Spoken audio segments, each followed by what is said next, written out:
The David Pakman Show at davidpakman.com.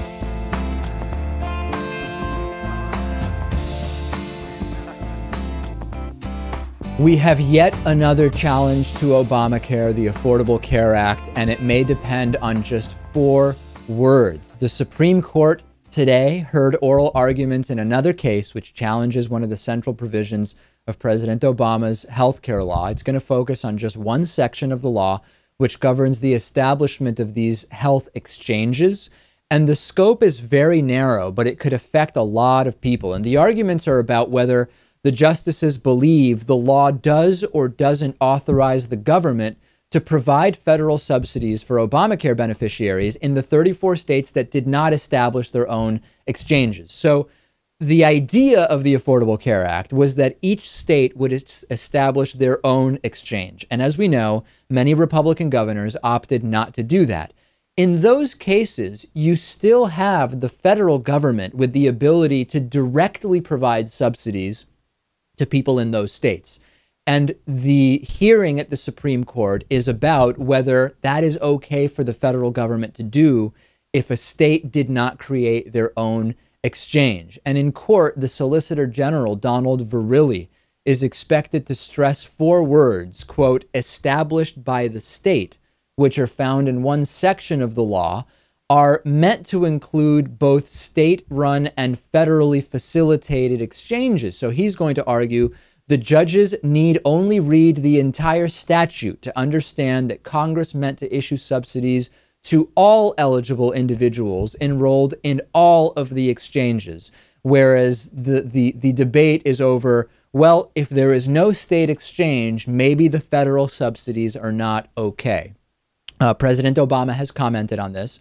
He says he's confident that this is not going to be a plausible legal basis for striking down this piece of the Affordable Care Act. This is the 3rd time that parts of the Affordable Care Act have been challenged at the Supreme Court level. Republican Orrin Hatch from Utah recently wrote a piece in the Washington Post with 2 other Republicans where they said, if the court does rule in their favor, quote, Republicans have a plan to protect Americans harmed by the administration's actions. I just don't believe it, Lewis. Every single time that the Republicans have tried to repeal or reject or eliminate the Affordable Care Act, they have had no meaningful, specific idea as to how they would provide care to people that would lose it. And we still have heard only these vague statements. We'll protect people. Yeah, protect people from what? It's just fear-mongering. It's more fear-mongering. And I don't like the fact that states are able to opt out of the exchange. Hey, states' rights, Lewis. States have rights. But you know what? That really just throws a wrench in things. It just doesn't make sense considering how the program is supposed to work. No, and it doesn't make sense when you have a majority of Americans, when they're fairly asked about it, believing that the government should provide some basic level of care to everybody. You have an overwhelming consensus on that, and you have individual Republican governors who can say, who cares what my constituents want? I don't want it, and we're not having it. It's just an absolute farce, and we won't know until, I believe, April what the ruling will be from the Supreme Court on this, but obviously we will tell you about it. U.S. private employers added 212,000 jobs in February, a little less than market expectations, a little less than January's figure, but still strong numbers. Economists surveyed by Reuters forecast the ADP National Employment Report to show a gain of somewhere between 215,000 jobs, new jobs. January's private payrolls were revised upward to 250,000. We previously reported January saw 213,000 new jobs. It was actually 250,000. The ADP numbers are coming out ahead of the official U.S. Labor Department's comprehensive non-farms payroll report. That'll be out Friday, and we will certainly be talking about that. We're looking at a downtick in the unemployment rate, expected to drop further from 5.7% to 5.6%. We know that Obamacare was going to kill small businesses, but the biggest gains in February were among small businesses with fewer than 50 employees, which produced 94,000 of those new jobs. Mid-sized businesses adding 63,000 new workers, and the nation's biggest companies added about 56,000 positions. So Obamacare, Lewis, still no evidence that it's that job killer Republicans wanted us to believe it would be. It doesn't seem to be killing jobs. Things are looking good in that department. Of course, now we need to focus on wages. We'd see, I think, a really nice boost to all of these small businesses if we could get a new federal mandate on that. Since the end of 2013, American companies of all sizes have added more than 2.8 million jobs, according to ADP figures. Tomorrow, I'm going to be having an interview with someone who is very skeptical about all of the jobs numbers, and we're going to really figure out whether he even understands how these jobs numbers are constructed. 57% of Republicans, according to a new poll, say dismantle the Constitution. We need Christianity as our national religion. Now, this might come as a shock to you because on the one hand, we have the supposed constitutional conservatives, the constitutional fetishists who pray at the altar of the Constitution above all, except when it's not convenient for them. And examples would be, well, if the Supreme Court rules that states banning gay marriage are violating the Constitution, well, then that part of the Constitution we can ignore. Or when the Supreme Court upheld Obamacare on constitutional grounds, well, then we actually should be able to circumvent the Constitution. However, there is something a little bit better than the Constitution for a majority of Republicans, because according to public policy polling, a new national survey conducted from February 20th to 22nd shows that 57% of Republican voters, almost 3 out of 5, want to forget about the Constitution and establish Christianity as the official religion of the country. Only 30% oppose doing that. Constitution, Lewis. The Constitution. You know what? I kind of like where they're going with this, but I would just take it in a different direction. I think we need to rework our framework as well. But I think what I would put in it would be the opposite of what they would put in it. You would put even clearer guidelines as far as the separation of church and state. And we do have the First Amendment, the Establishment Clause, that Congress shall make no law respecting an establishment of religion. Clearly, the Republicans, the 57% at least, who want to see Christianity made the national religion, they want to cast aside that provision and say, no, we are actually going to establish Christianity as the official religion.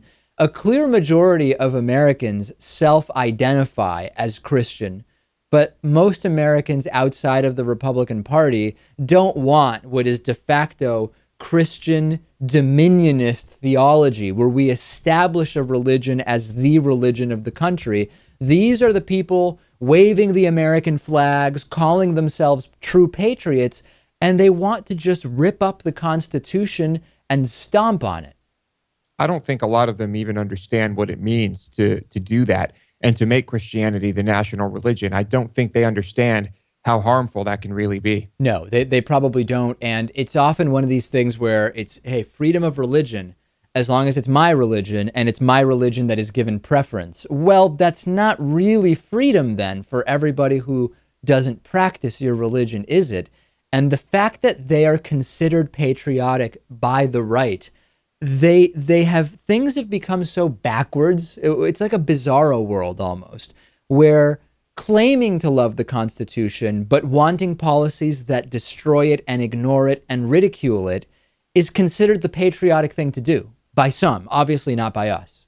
Yeah, we have a different view of patriotism, and we think that dissent can be very patriotic. And of course, in the eyes of the people we're talking about, we might as well be terrorists because of that. Dr. Ben Carson has wound himself up into the funniest knot on the topic of gay marriage that it is impossible to untangle. This is supposedly a super smart guy, neurosurgeon, educated. Republicans love pointing to him as evidence that they're not dumb because they've got a smart neurosurgeon on their side, and they're not racist because they've got a black guy on their side. And then he comes up with this insane drivel about gay marriage. Brace yourselves, because this is cringe-worthy nonsense from Dr. Ben Carson. Check this out. One issue, same-sex marriage. You have equal protection. It's working its way through the courts. The decisions are getting more and more uniform. But then you have people of faith who say marriage is ours, God says it is a man and a woman. The Bible says, my faith says, which one wins with Dr. Carson? Here's what I would do. I would do what the Constitution says. Constitution says civil issues of that nature should be determined at the state level. Why does it say that? Because the judicial system at the state level has to answer to the people. What if people of a state vote for a law 100-0 that winds up infringing on the rights of a minority, like happened very often with slavery, like many would argue is happening now with people who are gay? And our Constitution was followed, and we corrected those things. And isn't that what's happening right now with same-sex marriage? It's being corrected as a form of violation of equal protection. No, you can't just say because it happened that way this time, this is the same situation. It's not the same situation. Why not? Because people have no control over their race, for instance. You think they have control over their sexuality? Absolutely. You think being gay is a choice? Absolutely. Why do you say that? Because a lot of people who go into prison straight, and when they come out, they're gay. So did something happen while they were in there? Most Ask yourself gay that question. Never go to prison, and you know there's a whole theory of dominance. Wait a minute. I said a lot of people who go in, come out. Are you denying that that's true? I am not denying that that's true, but I am denying that that's as a basis of understanding homosexuality. If in fact that is the case, then it obviously thwarts what you just said. So, of course, this entire thing is based on being gay as a choice. And all that he's proving by saying, look, you have straight men who go to prison and then they choose to be gay. All that proves is the opposite of what people like Ben Carson believe, which is that sexual activity may well be a choice, but sexual orientation is not. There is a choice that someone makes to say, I'm going to be a homophobic prick in my life. That's definitely a choice. That's a lifestyle. That's a decision someone can make. You can be taught to be a homophobic prick. That we know. But there is no evidence at all that people actually are choosing to be gay. And it's shocking to hear someone like Ben Carson, who's considered an intellectual, right, say that some men went to prison straight and they engaged in gay sexual activity because they said, oh, you know what? Now I'm going to be a gay man. This is one of the foremost thinkers of the modern Republican Party. If you look at who spoke at CPAC, Sarah Palin, Donald Trump, Scott Walker, this guy is the intellectual guy out of that group, and he points to gay sex in men's prisons as proof that being gay is a choice. It highlights how he is really unable to look at the bigger picture. I mean, if it's a choice, why are people choosing to do this and then terrified of telling their best friends, loved ones, and family about it? Living their whole lives hiding it, sometimes killing themselves over being unable to reconcile it. Why would they choose that? And if we asked that of Ben Carson, he would have something that would be equally ridiculous as to what he said in the past. Stuff like Obamacare is the worst thing since slavery, or you should really look at Mein Kampf and Lenin's works if you want to understand President Obama's plan for America, or America today is very much like Nazi Germany, which is what he said a year ago. That would be in line with anything that I would expect Ben Carson to say if you tried to actually get him to comment on that logic. It's just stunning. And this is someone that all sorts of Republicans are clinging to, like their intellectual and non-racist data point within the party. Is it possible that he is actually intelligent and perhaps has turned into just a shock jock and says these things because it gets him attention? Maybe he just likes the spotlight. Yeah, I'm open to that idea. I'm certainly open to that idea, but I don't have any reason to think that that's what's going on as of right now. But can anyone even untangle this insane, backwards, retrograde position that he has taken? It's very, very strange. Send me tweets about this, twitter.com/dpacman. We'll take a break. Back after this. The David Pakman Show at davidpakman.com.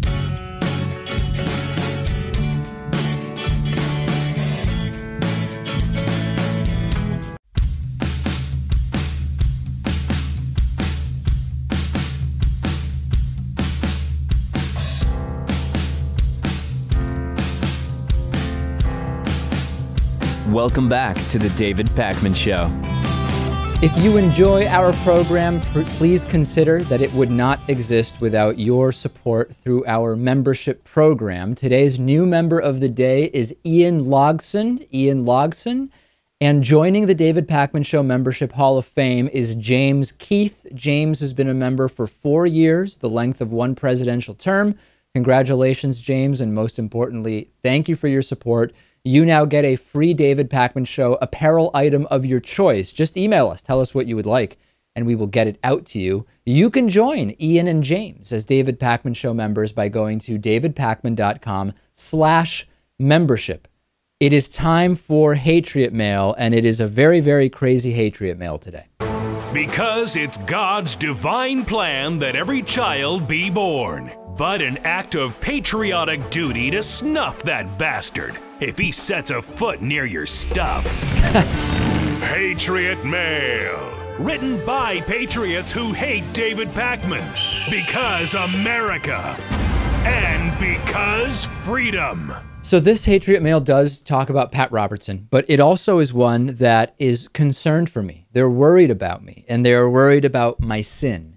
And I never know whether I should be thankful or particularly scared when we get messages like this. Let's take a listen to it together. Dave, as much as you mock Pat Robertson, he is going to our ultimate authority as Christians, the Bible. The reason he referenced Leviticus is the laws and sinful nature of being homosexual. It is an abomination, and not just found in the Old Testament, but New Testament as well. A sin is a sin, Dave, and you are quickly adding up sin to be ending in hell. It might sound hateful, but it is godly and real. Please take care. Yeah, but we actually get a lot of people who are just worried about me, Lewis, because they see the number of sins either in what I say on the show or stories I tell, and they just think I need to be careful because I'm really adding them up one after the other. I guess thank you for the warning. If they're genuinely concerned about you're going to hell and burning for all eternity, then thank you. I think that the polite thing to do is to just say thank you and to move on. I will do my best to avoid sin because we don't want that scenario Lewis outlined. It would be very, very bad. A Christian woman says that you would be legalizing sex with dead people by protecting gay rights. There's this bill in Idaho. It's called Idaho House Bill number 2. It would prevent discrimination against LGBT people by adding the words sexual orientation and gender identity to the Idaho Human Rights Act. So it already protects people based on the basis of race or sex or religion or national origin. So it would add to that list of protected classes sexual orientation and gender identity. And a woman that was testifying at an Idaho House committee hearing was really worried that this could lead to legalized necrophilia, sex with dead people. I'll let her explain it to you. I have a deep love and compassion for all people, as Christ has taught me, and by the incredible example of my parents growing up. With that said, that love and compassion does not mean that I condone the LGBT lifestyle. The words sexual orientation and gender identity are undefined and open up a Pandora's box of sexual preferences which minimally include up to as many as 70 and or up to minimally as 50 and more than 70 sexual preferences worldwide that I could find. Members of the committee, do you really want to legalize under this bill pedophilia, sadism, necrophilia, bestiality, exhibitionism, polygamy, and many others? And those are all within this undefined term. This is one of the most absurd canards from the anti-gay right about LGBT rights. Let's actually break it down, Lewis. I don't know that we've ever done this before. Pedophilia. Children cannot consent, so there is no issue there, no slippery slope. We are talking about age of consent with regard to pedophilia laws, same-sex marriage, no bearing on that whatsoever. Sadism is just the tendency to derive pleasure or sexual gratification from inflicting pain, suffering, or humiliation. The law is already established about what is legal, what is illegal as far as violent contact and consent with regard to that. nothing at all to do with protecting gender identity and sexual orientation. Bestiality. Bestiality is already not illegal in many states, predating Massachusetts being the first state to legalize same-sex marriage. So you don't need LGBT protection as a slippery slope to bestiality. We've had that for a long time, Lewis. We have, yeah. That's, of course, it depends on the state. I mean, there are states where this is seriously in question, states that do not have legalized gay marriage. Exhibitionism. This has nothing to do with whether you're attracted to men, women, or both. It has nothing to do with whether you identify as a man or a woman or anything else. Some states allow everyone to be topless in public. Some don't. Different states have different rules about exhibitionism. Nothing about protecting gender identity or sexual orientation would affect that. And then polygamy has nothing to do with sexual orientation at all. Polygamy actually is a lifestyle choice, unlike sexual orientation. We've had the conversation for the pros and cons, the logic of banning polygamy, but to say it has anything to do with protecting sexual orientation is absurd. And then we get to necrophilia, sex with dead people. Dead people cannot consent. This is ridiculous. There is nothing at all about protecting sexual orientation or gender identity that would be a slippery slope, opening up the door to legalizing sex with dead people. But we continue to hear it from people like this woman. You can see two people behind her when she talks. One of them is just shaking their head. The other is kind of laughing. Yeah. But she genuinely believes this. She thinks that all of what she outlined is a serious threat to her state. This is a stunning story. A Texas Republican wants to make pot legal because God doesn't make mistakes. The most progressive plan yet to fix the backwards marijuana policy of Texas comes to us from a religious Tea Party Republican. This is a new bill from David Simpson, and it would control marijuana just like any other plant. He says, quote, "I'm proposing that this plant be regulated like tomatoes, jalapenos, or coffee. Current marijuana policies are not based on science or sound evidence, but rather misinformation and fear." You must be wondering what made him see the light on this. And for him, it was Paul 2,000 years ago. This is just, I don't even understand how this is all coming together in this way. He said, all that God created is good, including marijuana. God did not make a mistake when he made marijuana that the government needs to fix. Let's allow the plant to be utilized for good, helping people with seizures, treating warriors with PTSD, producing fiber and other products, or simply for beauty and enjoyment. Government prohibition should be for violent actions that harm your neighbor, not the possession, cultivation, and responsible use of plants. Lewis, you're in Texas. A Tea Partier from East Texas has put forward one of the most progressive marijuana legalization bills we've ever seen. I don't think the God arguments really make sense. You know, God also made cyanide and oleander, and I don't think that those are good things that we should be, I don't think we should be cultivating oleander. But I will say that there are people making the God argument on the other side of the debate, and they are being listened to. They are being heard. And so if you would like to use the God argument to be on the right side of this debate, please, by all means. This sounds fine. I say whatever it takes to get it passed, although I happen to think that this is kind of a ridiculous argument. And as Lewis mentioned, just because God made it or because it's natural doesn't mean it's good for humans. We still may want to restrict certain things that are poisonous to humans or you know, like Lewis is talking about cyanide, oleander. I think it's kind of a silly argument, but at least with regard to the making illegal of, he's making some pretty good points. You know what? He does admit that the policies we have now are not based on science or good evidence, and he is right. That's true. So he is on the right side of this argument. Stunning, just absolutely amazing, and what a great ally for the legalization and decriminalization movement, the Tea Party religious Republican in East Texas. I love it. We will talk next about Benjamin Netanyahu's speech yesterday, the Israeli Prime Minister speaking in Congress. We will have a full breakdown next. The David Pakman Show at davidpakman.com.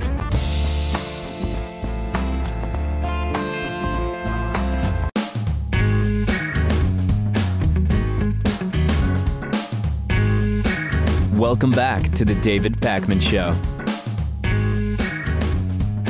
It's great to have back on the program Philippe Assouline. He is an international relations expert, and much like I was, I'm sure, Philippe, you were very interested in yesterday's speech by Israeli Prime Minister Benjamin Netanyahu, the speech happening under somewhat controversial circumstances, quite a bit of back and forth before the speech, and he also has an election coming up in Israel. So first, what was your reaction to the speech? So hi, David. Thank you for having me. My reaction is a bit like you were hinting to. There was a lot of politicization of this speech, a lot of controversy, which could be very costly for Israel. And even though the message, I think, is worthwhile, I think it's true that Iran presents a real threat. Personally, I didn't think the speech was at the level given the controversy that was that preceded it. So as I was watching the speech, I found myself reacting in a way where I said, you know, I'm agreeing with 75% of the facts that are being presented here. I agree with most of what's being said about Iran. I agree that Jews have been, harassed, expulsed, and mistreated for thousands of years, and that there are not that many places where Jews really have a place that they can feel that they are going to be safe. And even then in Israel, Jews are not always safe.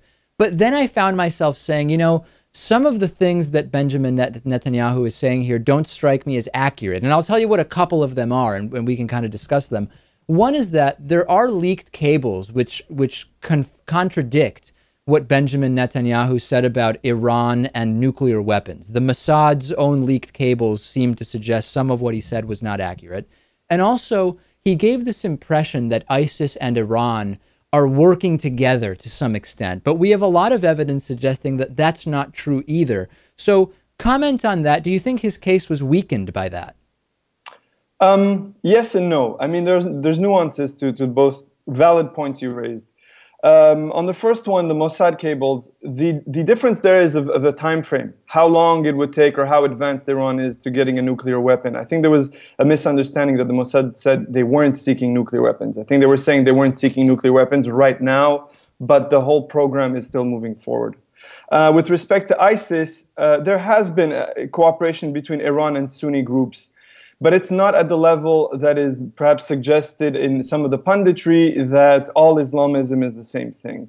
Assad in Syria, without getting too bogged down in the details, Assad, the dictator in Syria, who is basically a client of Iran, has been supporting ISIS precisely to look as a moderate force. But I think you're right that Benjamin Netanyahu's message gets lost sometimes because of some of the hyperbole. And what I would have wanted him to focus more on is explaining why the threat of Iran to Israel, which is greater than the threat to America, is sufficient, and the threat of America to America itself are sufficient to justify a tougher stance on Iran or a different approach on Iran. I don't think he did that sufficiently. He was, like you're saying, going to perhaps more alarmist statements. Well, the speech, as are most of Netanyahu's speeches, was delivered incredibly well. His rhetoric is particularly given that while he essentially speaks English as his native language, it is not actually his native language. He's in Congress in another country, an allied country, albeit. The ability that he has for public speaking is quite amazing. It's something to be reckoned with.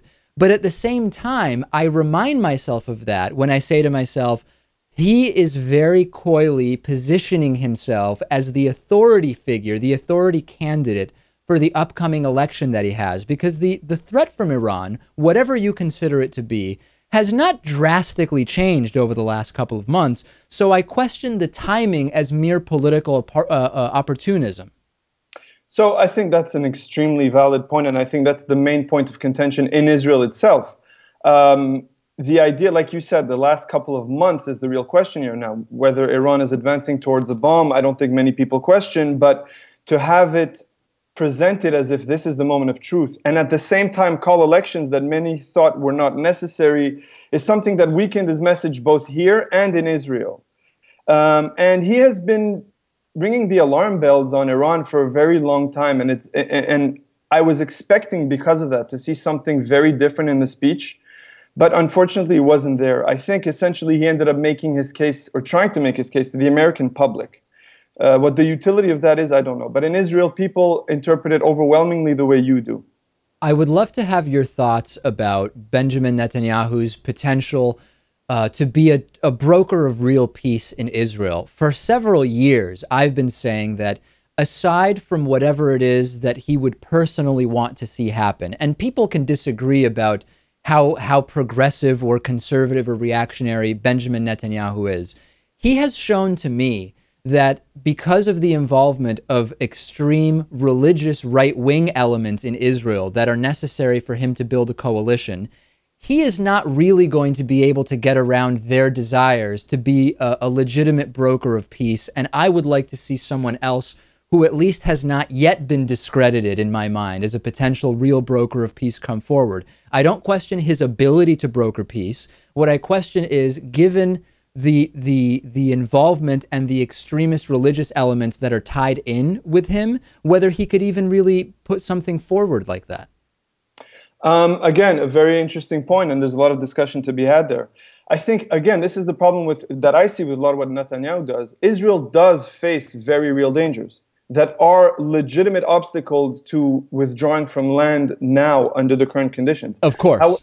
However, because of how he manages to politicize everything, that gets lost and it becomes about him and his coalition. On the one hand, in the 90s, Netanyahu, when he was prime minister, ended up ceding more land to the Palestinians than any other prime minister under Oslo. On the other hand, you're absolutely right. Right now, with the makeup of the coalition, and also I have to say, the feelings of the Israeli public, he will probably be paralyzed. And the problem with Netanyahu is that he kind of feels comfortable in that paralysis. Instead of presenting an alternate vision, which actually I commend the right wing, the hard right that you're talking about, for at least they present a vision. One I don't agree with, but they present a vision. And the left presents a vision. Netanyahu kind of talks out of both sides of his mouth on this, and he tries to maintain a status quo without saying it. And that's the real problem. If I could just add about peace, the point I'm trying to make, that things become politicized. Yeah. It's become about him instead of the fact that Israelis are terrified of withdrawing from more land and getting rockets on a much bigger and more dangerous scale. They withdrew from Gaza unilaterally, and what they got is basically an intolerable situation where Hamas took over. And every time Hamas has problems in its own relations with the Arab world or its finances or anything like that, it starts to rain rockets on Israeli cities, not bases, cities. So Israelis are terrified. Now, Netanyahu has not really been able to make that case because it always comes back to him. And I agree with you, he's making moves because of coalition concerns that detract from the message. Last thing I want to touch on is, who do you think, in terms of this upcoming election in Israel, really gives us the best chance at a more progressive voice that might be able to further real peace talks? So first of all, I'm not sure that the ability to reignite peace talks is entirely in the hands of Israel. But to the extent that Israelis can do something to improve the situation, I don't think any one candidate could do it. I actually believe that the mix of Naftali Bennett from the hard right and Yair Lapid, who is center-left, when they were working closely together in this last Knesset, passed a lot of progressive legislation. And they are able, between themselves, to compromise. There's another centrist party now that has Michael Oren in it, the former Israeli ambassador to the US, which would also be able to give, I think, Israelis a sense of confidence that this was not some adventurous, risky peace policy, but yet open up to the Palestinians and reach some kind of a discourse. The best politician now to help in terms of the relationship with the Palestinians is, I think, Ruby Rivlin, who is the president and actually is in a ceremonial post. But he's been doing amazing work reaching out to the Arab public in Israel. And last question on this. If we get to the point of real peace negotiations, do you see a dynamic that might be better served by negotiations directly with Gaza authorities, or would you see a sort of three-way negotiation that brings in the West Bank as one that may be more productive? I'll go one step further. I think what Israel should be seizing now is the opportunity to make peace with the entire Arab world. The silver lining to Iran becoming a threat to the region, and a very real threat, is that the Arab states are terrified and they look to Israel as an ally in this fight. And they've shown signs that they're more willing to negotiate. A peace with all the Arab states, or a majority of the Arab states, would be able to rein in much better the threats presented, legitimate threats presented by Hamas and even Fatah, because those are weak regimes and unstable. And I think Israel should be looking towards some kind of framework agreement with the Arab world. And that would also provide President Obama with an alternate legacy, if you believe that argument that that's what he's interested in, and something that is perhaps more enduring in the Middle East. And that's where that's the angle I would follow. All right, we will definitely follow up with you after the election. We've been speaking with Philippe Assouline, international relations expert. Always great to talk to you. Thank you for having me, David. The David Pakman Show at davidpakman.com.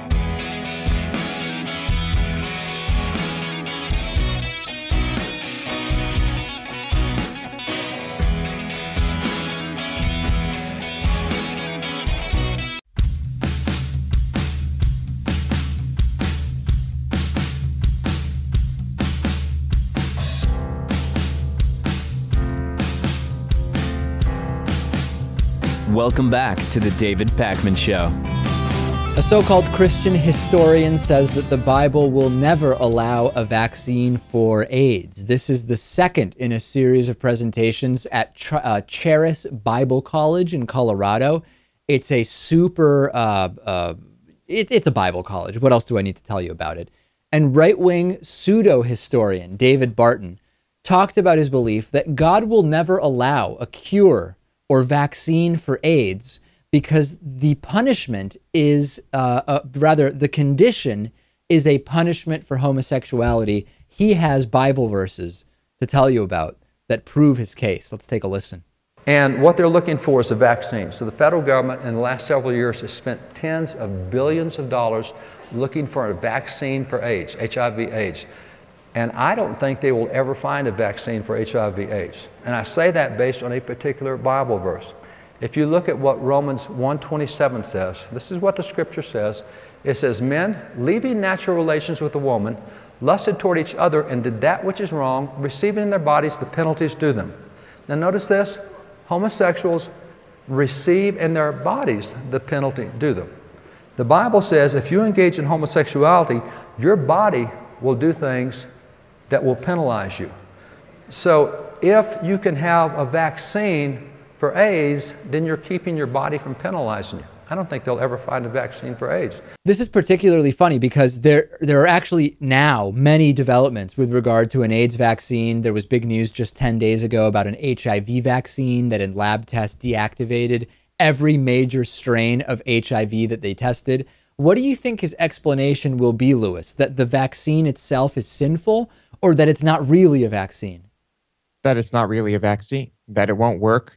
And perhaps if he is aware of how these diseases work, he will perhaps say that the disease will mutate, the virus will mutate, and it will change and the vaccine will be ineffective. There's this really interesting thing that's been happening recently, which is that longer ago, we see this accelerating rate of technological and medical development now that didn't exist before. So in the past, when someone would say, man will never be able to fly, right? They probably didn't live long enough to actually see airplanes. Because now we're seeing the rapid acceleration of technology and medical science, we're going to see way more of these so-called prophets like David Barton proven wrong during their lifetimes because things are happening so much faster. And I'm quite frankly looking forward to seeing their explanations. I am. I love people like this because you can ask them anything about anything and they will point to the Bible and they will have an answer to any question in some verse. 7 Republicans boycotted a Hindu invocation, at least some of them, because they don't like the cow worship that they believe exists. This is another demonstration that when the Republican Party demands respect of religion, they mostly are talking about Christianity. 7 Republican lawmakers in Idaho did not attend an invocation at the state capitol because a Hindu cleric was leading it. This was a group of Republicans led by State Senator Steve Vick, and they raised eyebrows the day before saying they don't have to respect the right of a Hindu cleric to lead prayer because Hindus, quote, worship cows and undermine the Judeo-Christian work ethic. This decision to boycott was mostly met with total, utter mockery, but there were at least a few other Republicans who also refused to enter the room until Chaplain Rajan Zed finished speaking. They were, some of them were asked by reporters, what on earth are you talking about? And some of them said, oh, I was actually running late. I wasn't doing a boycott. But one of them, Senator Nanini, seemed to change his mind and told the Spokesman Review that he was disappointed we didn't also have a Christian prayer. Vic doesn't care. He's going even further. He put a quote up on Twitter. This is so funny. He believes in religious freedom, but he doesn't like Hindu prayers because they worship God. They worship cows. Then he tweets, "It is impossible to rightly govern a nation without God and the Bible, George Washington." However, that's a quote that's been misattributed to George Washington. So using a quote that has absolutely nothing to do with George Washington to prove why it's bad to worship cows, which is actually not even true. Hindus believe that cows are a sacred symbol of life. They don't worship cows. They don't pray to cows the way this caricature amongst the religious rightists in the U.S. seems to be. Just such, it's disappointing. It's sad. And these people have power. That's the worst part of it. Yeah, if our entire our system is just so polluted with bigotry and ignorance and intolerance. I mean, it seeps into everything. Freedom of religion, Lewis, as long as it's only Christianity and government or public, and nobody has to hang around for a Hindu invocation. The Hindu chaplain, Zed, shrugged off the entire thing, saying, hey, you know, we don't mind. Hinduism is a bit more embracing than whatever it is they follow, which is actually the exact right thing to say. It is very classy. And did he really want those guys in the room, giving him, rolling their eyeballs and then scoffing at him? It sounds like he's completely welcoming, and whatever people feel the need to do, he seems to just say, hey, live and let live, which would be a policy that would serve a lot of these right-wing nuts quite well, I would say. Yeah, if only they would see it that way. Live and let live, as long as everyone is Christian and paying your tithe and worshiping Jesus. And not gay. Right, of course. We have a voicemail number. It's 219-2-DAVID-P. Let's take a listen to this voicemail. Hey, David. This is Dave from South Range. I enjoy the show a lot. I really enjoy Hatriot Mail, and I really like the repartee between you and your coho Lewis. Keep up the good work. Bye. Yeah. A lot of references to that. It's actually my coho Luris, the Hatriot Mail from a couple weeks ago, where someone referred to the coho of the program, L-U-R-I-S, Luris. A lot of people have been emailing me about this. I got a tweet the other day saying, does Luris have a Twitter account? And people are really taking to it. Yeah, it's not the worst thing I've ever been called. I think I'm okay with it. I'm not insulted. On today's bonus show, academic fraud at NCAA schools. Canada starts spocking their $5 bills in honor of the passing of Leonard Nimoy, and some bank executives do not like it. Also, a wind turbine at the Eiffel Tower. Could we ever imagine a wind turbine somewhere like, I don't know, the Statue of Liberty or something like that? We will talk about that and more on today's bonus show. If you're not getting the bonus show, you don't know what you're missing. But you could find out what you're missing because we do have a sample bonus show available at davidpakman.com/membership. You can check that out. You can check out what the full 1-hour commercial-free TV show that we make available to our members looks like. So many great member benefits. And let me remind the audience, we exist only because of the membership program. If you've been listening or watching the show for a while and you can afford to contribute, we're really talking about 20 cents a podcast, or if you watch on YouTube, about a penny per video per month. This is really not very much for much of our audience. Go to davidpakman.com/membership to sign up. And remember, if you can't afford to contribute, the program continues to be free. It will always be available for free to everybody. We just ask that those that can afford to support us do. You also keep the show free for everybody else. davidpakman.com/membership. Great bonus show today. We'll talk to you then.